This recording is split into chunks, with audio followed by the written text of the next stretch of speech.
Let's show you how we can very easily generate a new asset.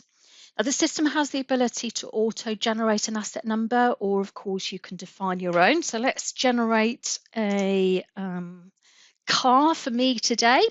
In the background, I've defined various different categories. So these are completely configurable. And the advantage of that is that it helps you to filter for reporting purposes, select different types of categories of your assets. But also, as you'll see later on, we can then predefine the balance sheet nominal account and the P&L nominal account that these postings are going to go to without you having to reconfigure those every single time you set up a new asset.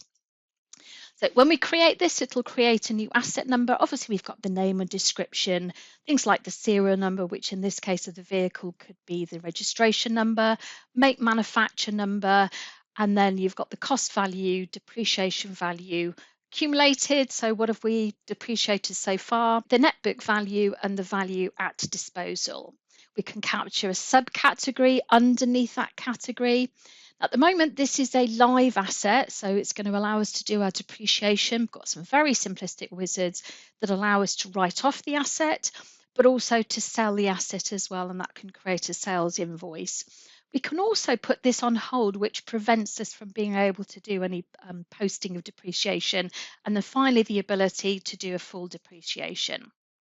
Pretty self-explanatory: date of purchase and capitalization date, depreciation type, so your typical straight line life, reducing balance, none, sum of digits. And then we have the ability to pop in the disposal date. And then when do we want to do post the depreciation? Is it periodically, quarterly, yearly?